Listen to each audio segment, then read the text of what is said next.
For this video, I have created a new version of all of the practice objective questions for some study purposes. And as it says here, following problems are for personal review or study purposes only. They will not be graded, so please don't attach work unless you are practicing that function. So you may notice that every question has an add work button. Okay, and I have all the questions from EQ1. There are 3 of those.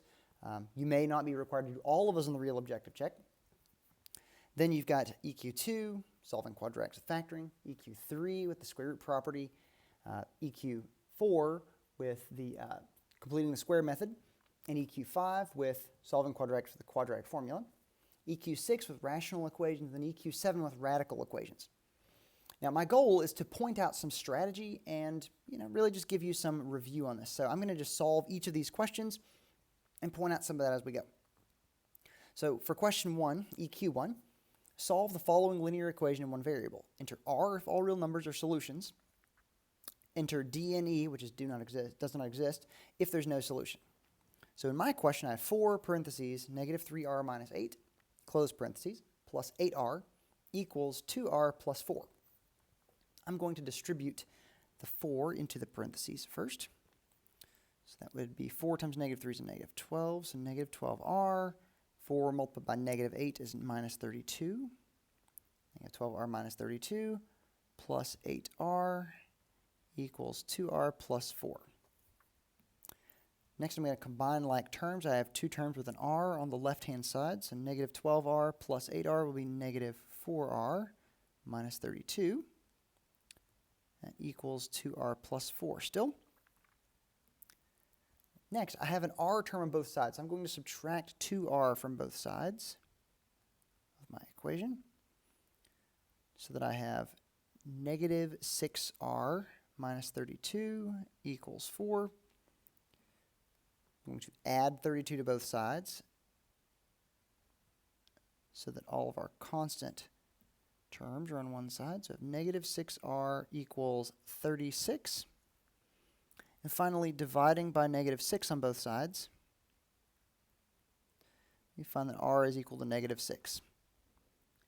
Now, you don't necessarily have to type your answers into the answer boxes because what I'm grading is your work. So if you don't attach work, you automatically get an N, a not satisfactory rating.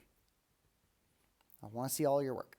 All right, well, the second question for EQ1, and again, you may not have to do all 3 of these for the objective check, but it's a good idea to practice all of them. Solve for x. We have 5 over 4 times x plus 1 over 8 equals 3 plus 1 over 12 times x. So when we have something with rational coefficients like this, we have fractions, we want to find the least common denominator.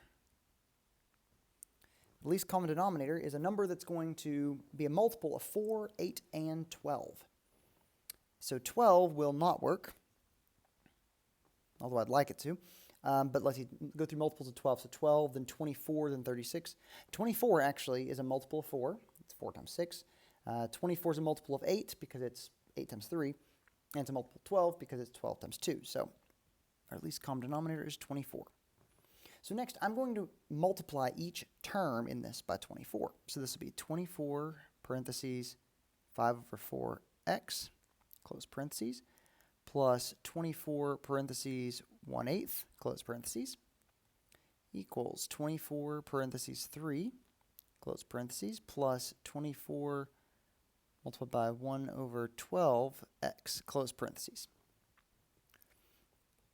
Now I usually divide first, so I'm going to say for 24 times 5, 4, so I'm going to say 24 divided by 4, that is 6. So I'm going to have 6 multiplied by 5x, plus 24 divided by 8 is 3, so this will be 3 times 1. And then 24 times 3 is 72, plus 24 divided by 12 is 2, so this will be 2 times 1x.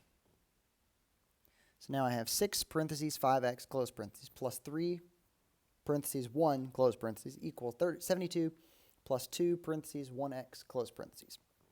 I'm going to multiply these together and get 30x plus 3 equals 72 plus 2x. Just doing some multiplication, 6 times 5, 3 times 1, and 2 times 1. Now I'm going to subtract 2x from both sides so that we have 28x plus 3 equals 72. Then I'll subtract 3 from both sides. And I didn't give myself enough space. I'm going to bring this over to the right. This will be 28x equals 69. And then dividing both sides by 28. X equals 69 over 28. I'm going to pull up my calculator and just make sure that that can't reduce.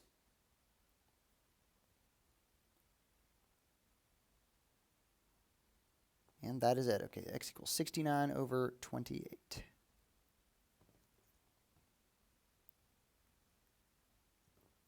And again, submitting your work is very important with this. All right, well, question 3 for EQ1. Solve the given equation. Enter the solution as an integer or reduced fraction. Do not use decimals. And we have p minus 1 quantity divided by 2 minus 4p minus 5 quantity all divided by 3 equals p minus 30. The same strategy is going to apply. We need to find the least common denominator. Least common denominator of 2 and 3, since those are our only denominators. That'll be 6.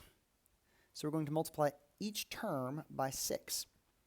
So I'm going to say 6 parentheses p minus 1 quantity over 2, close parentheses, minus 6, open parentheses, 4p minus 5 quantity over 3, close parentheses, equals 6 parentheses p, close parentheses, minus 6 parentheses 30, close parentheses. Just like before, 6 and 2, we can divide the least common denominator by the denominator. So 6 divided by 2 is 3, so this will be 3 parentheses p minus 1, close parentheses. 6 divided by 3 is 2, so this will be minus 2 parentheses 4p minus 5 equals 6p minus 6 times 30, so that's 180. 6p minus 180. Now I'm going to distribute 3 to the p minus 1, so I get 3p minus 3. Distributing a negative 2 to the next set of parentheses, I have minus 8p plus 10. On the other side of the equation, we still have 6p minus 180. Now I have 3p and a negative 8p, so that will combine to be minus 5p, and a minus 3 with a plus 10 will combine to be plus 7. And that equals 6p minus 180. So negative 5p plus 7 equals 6p minus 180. I'm going to subtract 6p from both sides to get my variables together. Negative 5 minus 6 will be negative 11. I'm going to bring this over to the side. Minus 11p plus 7 equals negative 180. I'll subtract 7 from both sides. So negative 11p equals negative 187. And then dividing by negative 11, p will be negative 187 divided by negative 11. And that will be positive 17 actually. All right, so we don't have to worry about them being fractions. Let me just divide that and make sure. 187 divided by 11 is in fact 17. So p equals 17. Put that in my box. Click Add Work and upload a picture of that, and then I am done with EQ1. Now for EQ2 through 5, it's worth noting that all 4 of these are quadratics, but we have 4 methods to solve. Okay, so I'm going to just list these here. I have factoring. So solving by factoring, I have the square root property. I have completing the square.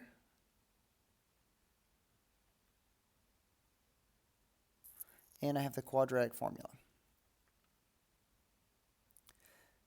All right, so you have a choice as to how you solve these. But I'm going to tell you that I have chosen these questions so that one of them will factor very nicely. One of them, the square root property, will work great. one of them is set up so that completing the square is a good option, and then one of them doesn't factor in it, and none of the other ones apply. So what I'm looking for, and I'll tell you on the practice, these are in order. The first one is factoring, the second one is square root property, the next one's completing the square, the last one is quadratic formula. But I want to treat it like that's not the case. I want to look for the one that works. So solve the equation 6z squared plus 17z plus 12. That is in the form ax squared plus bx plus c equals 0. That is set up for either factoring or the quadratic formula. So if you see something in that way, that form, then it's set up for either factoring or the quadratic formula. Now, there are two of these that are going to be in that form because there's two choices. One of them is going to factor, one of them is not. So I would suggest trying both of them when you find them with factoring first, and then the one that doesn't work, use the quadratic formula.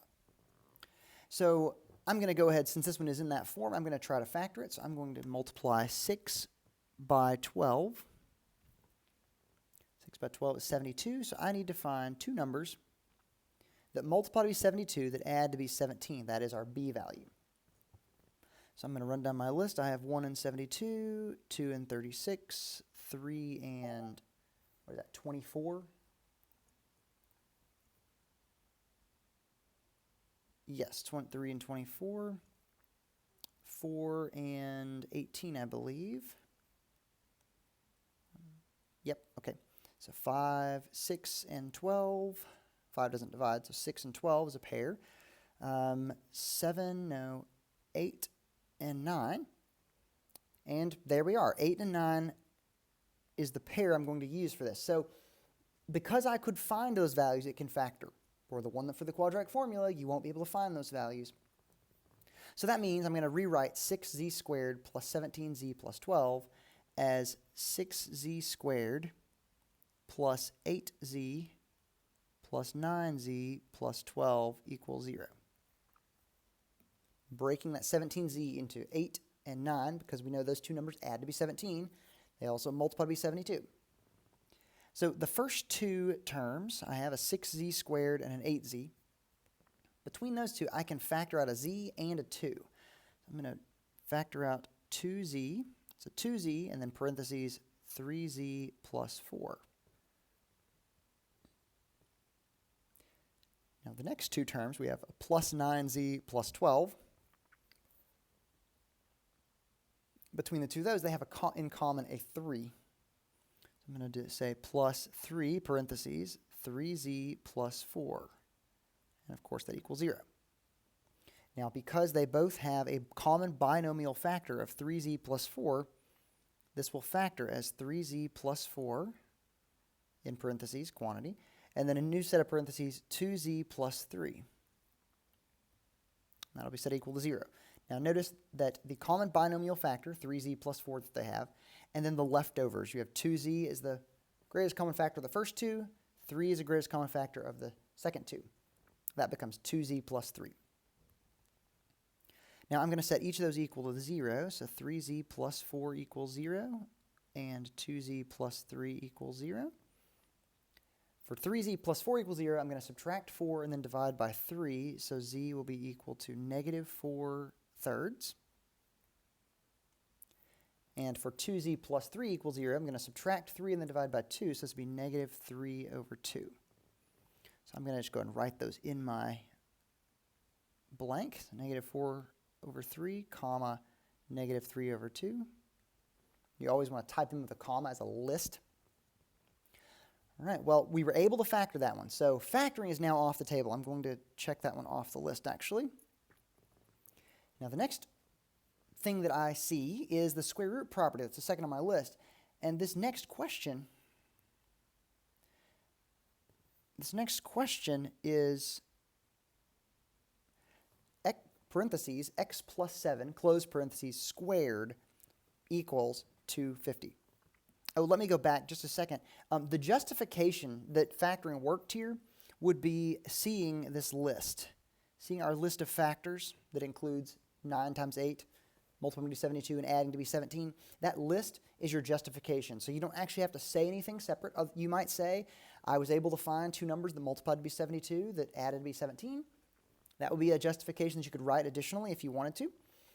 But seeing that list, that tells me you used factoring, that it worked. And that's why you knew it worked. Now, the second one, finding solutions to x plus 7 quantity squared equals 250. The justification is that, I'm going to write this. I'm going to say I have parentheses, parentheses squared. There's something that is squared. So in this case, it's x plus 7. So that squared around a quantity, it's attached to that a quantity x plus 7, tells me that the square root property will work. That is the big tip-off, that square root property. So one of your questions will have something squared equals some number, and that's the one you want to use for square root property. So because we have something squared, we can take the square root of both sides. So the square root of x plus 7 squared will just be x plus 7. And I'm going to write plus or minus the square root of 250. Remember, we always use plus or minus for that. Now, for 250, we want to simplify the square root of 250. What I want to do is start with the largest perfect square that's less than 250 and work my way down. Work my way backwards and see which one of those will divide into, it's a factor of 250. Now, you know, actually, I can already see that 25 divides into 250. It's 25 times 10. And I think that's actually the biggest perfect square. Let me try this. So I'm going to say square root of 250 equals square root of 25 times the square root of 10. And you know what? There are no perfect squares that divide into 10. So that is, in fact, it.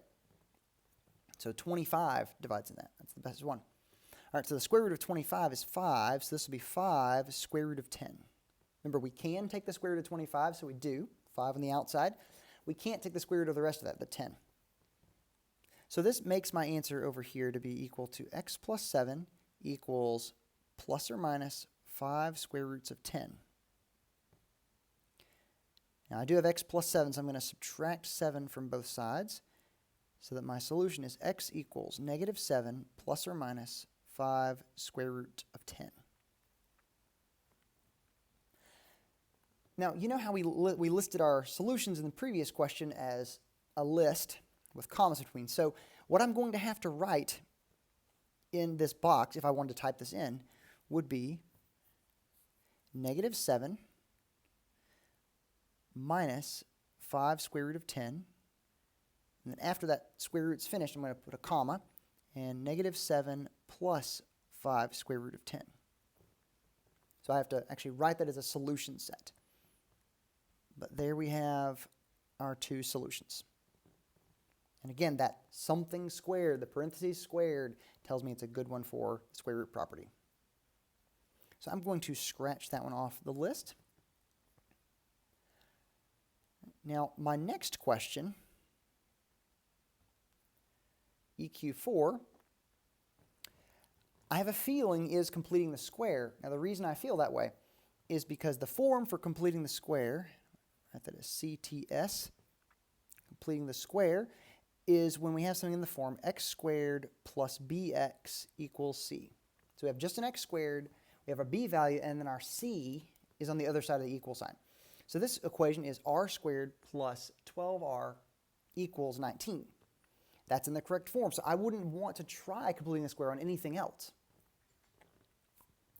All right, so what I'm going to do is I'm going to take the b value, I want to take b, divide it by 2, and then square it. So in this problem, b is 12, because it's 12r. So I'm going to take 12 divided by 2, and then square it. Well, 12 divided by 2 is 6. 6 squared is 36. So I'm going to add 36 to both sides of this equation. So it's going to become r squared plus 12r plus 36, and I like to put a little blank there for that, adding it on both sides, equals 19 plus 36 and a blank as well. Now this leads us to the left-hand side, which will factor. So r squared plus 12r plus 36 factors as r plus 6 quantity multiplied by r plus 6, which we could also write as r plus 6 in parentheses squared. And this is going to equal, going back, 19 plus 36. 19 plus 36 is 55, so this would be equal to 55. Now, I have a quantity squared equals 55, so I can take the square root of both sides.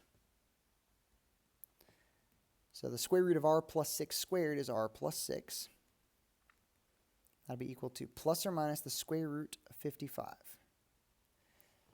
Now, I want to simplify this if at all possible, so I'm going to start running through perfect squares. So I have 55. Let's see. 7 squared is 49, so 49 does not divide into that. 6 squared is 36, that doesn't work either. 5 squared is 25, that does not divide into 55 either. 4 squared is 16, that doesn't divide in evenly. 3 squared is 9, that doesn't either. And 4 doesn't divide evenly either. Those are all our perfect squares that could have worked. So this doesn't simplify. So r plus 6 equals plus or minus square root of 55 is almost our final answer. Now, I'm going to finally subtract 6 because I had r plus 6 both sides to find r equals negative 6 plus or minus the square root of 55.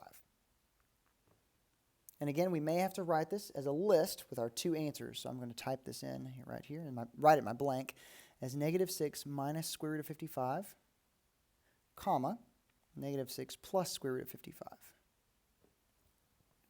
And those are my two solutions. Now I can go back and cross completing the square off my list.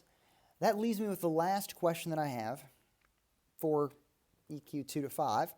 Give the solutions to the equation 3x squared plus 14x plus 4 equals 0. Now, if these were out of order, my first thought would be this is in the form ax squared plus bx plus c equals 0. That is the right form for either factoring or the quadratic formula. So I'm going to try to factor this. I'm going to take 3 multiplied by 4 for the a times the c, so 3 times 4 is 12. I need to find two numbers that multiply to be 12 but add to be 14. Run down my list. I have 1 times 12 is 12, 2 times 6 is 12, 3 times 4 is 12, and that's actually all the pairs that'll work. And none of those add to be 14.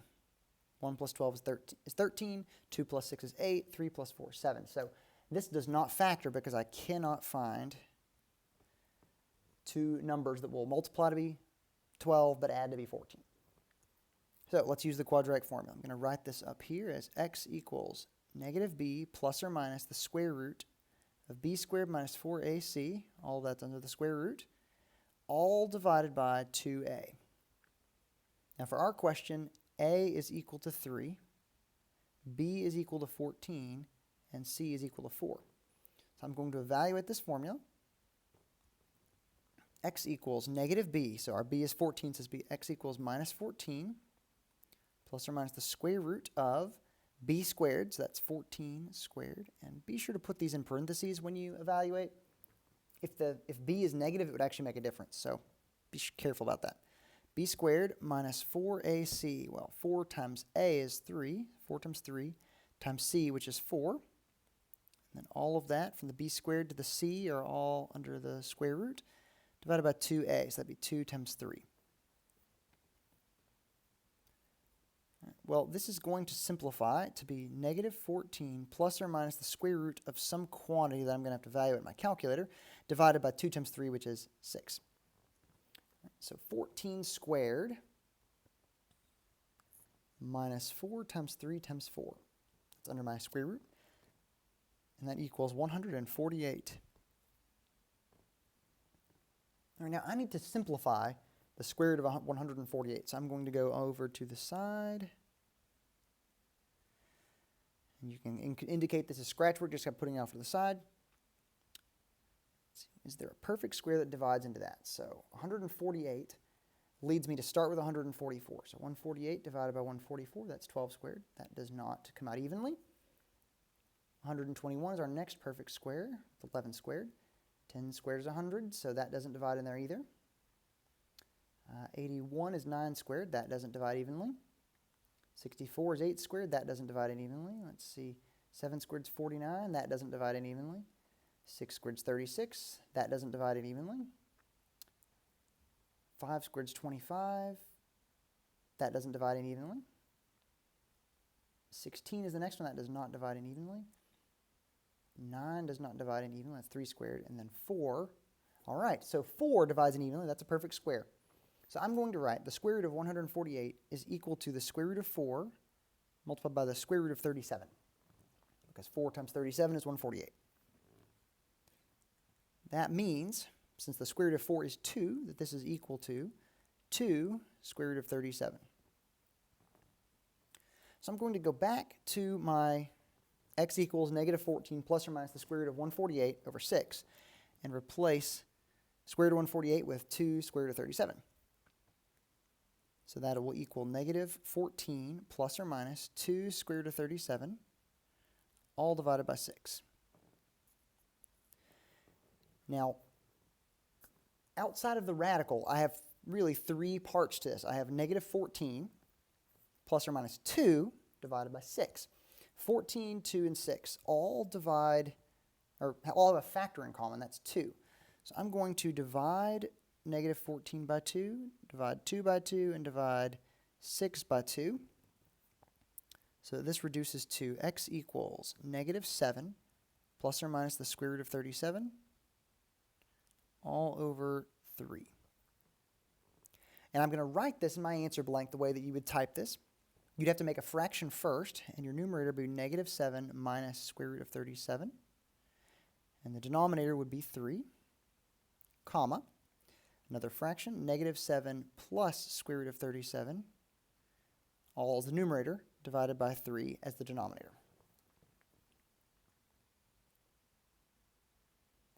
And again, this didn't factor, so we knew it's quadratic formula. So this list itself is, again, showing me that you attempted to factor but it did not work, is justification that you use the square root property. Square property, the quadratic formula. Now, I was thinking about the last one, the completing the square, though.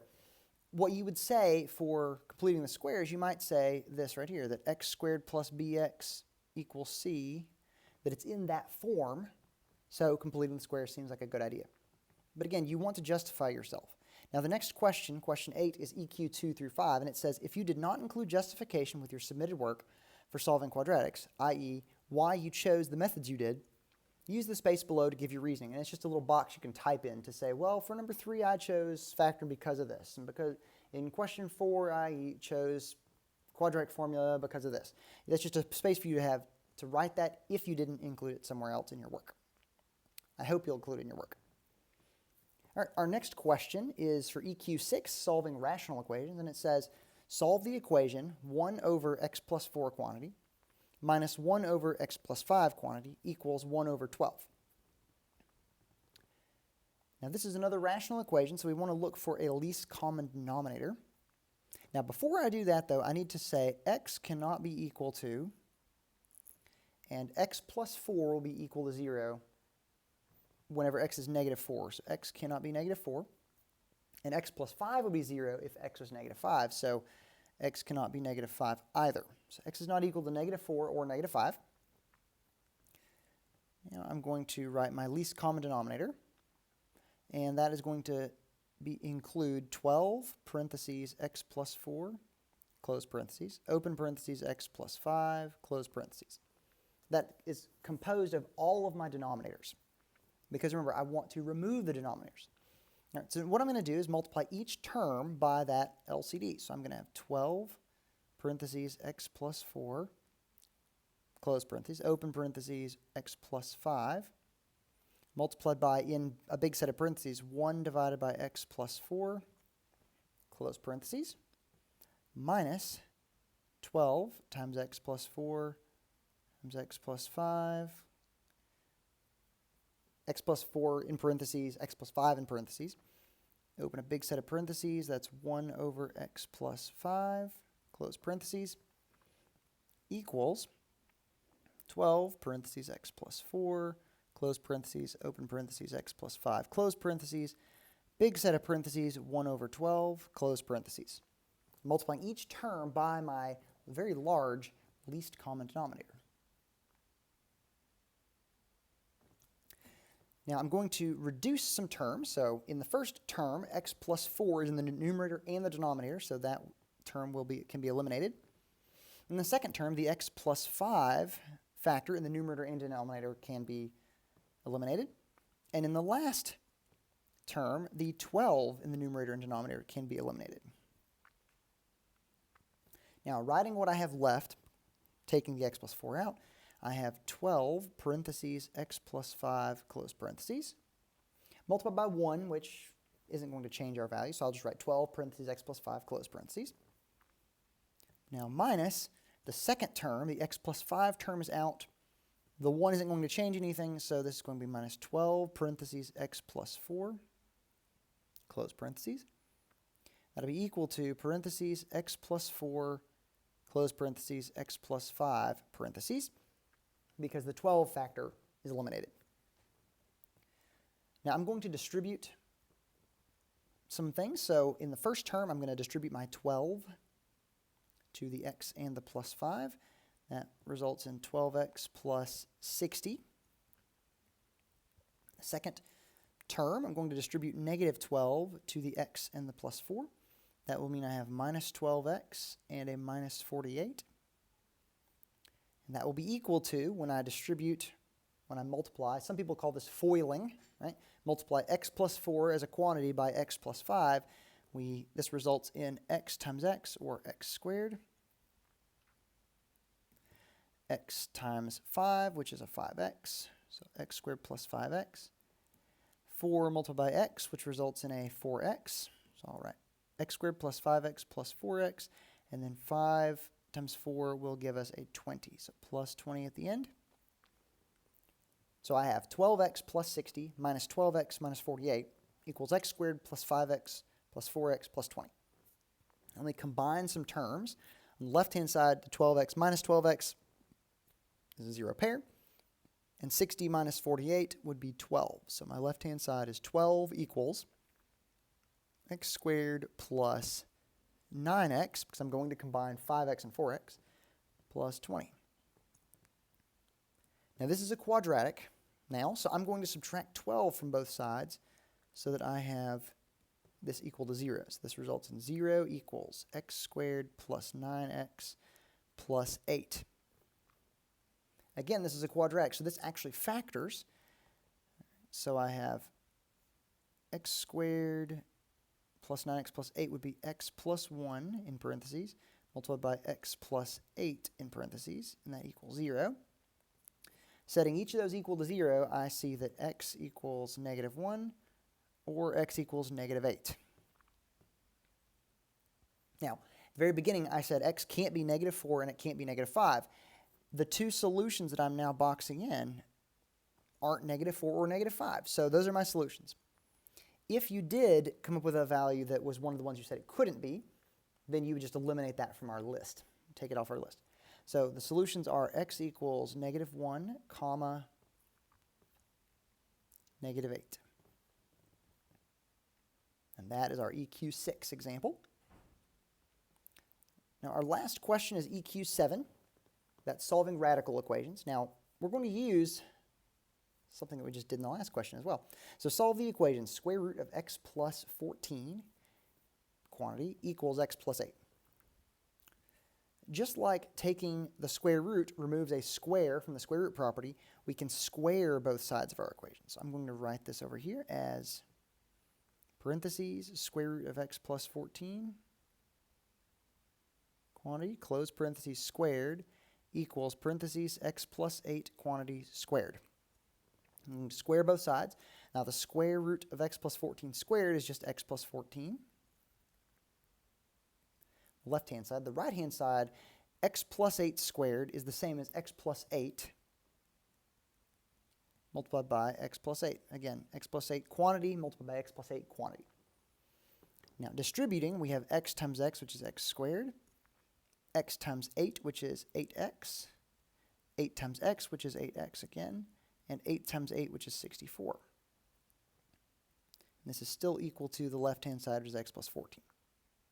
So I have x plus 14 equals x squared plus 8x plus 8x plus 64. Because this is a quadratic, I want to move everything to one side, so I'm going to subtract x and subtract 14 from both sides. So I have 0 equals, and I have an x squared. Now I'm going to have to combine a bunch of x's. So I have an 8x plus 8x minus x. So 8 plus 8 is 16 minus 1, so that's plus 15x. And then plus 64 minus 14, which is 50. Now let's see, does that factor? I need two numbers that multiply to be 50, but add to be 15.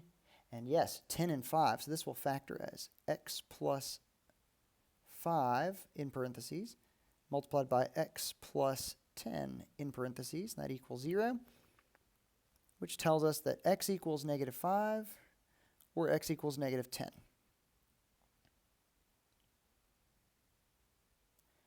Now I'm going to check these values. I want to plug them into the original equation. And I will do this over here on the left side.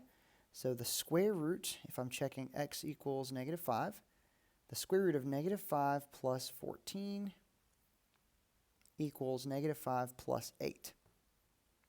The left-hand side would simplify to the square root of 9 or 3, and that would be equal to, well, negative 5 plus 8 is also 3.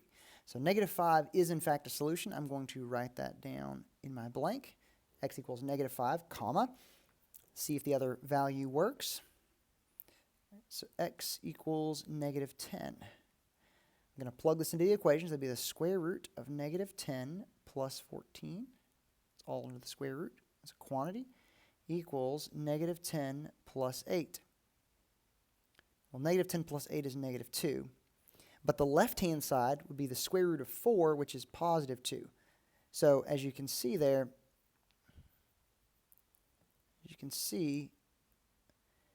x equals negative 10 is not a solution. So I'm going to erase that comma, and my answer is just x equals negative 5. That's an extraneous solution.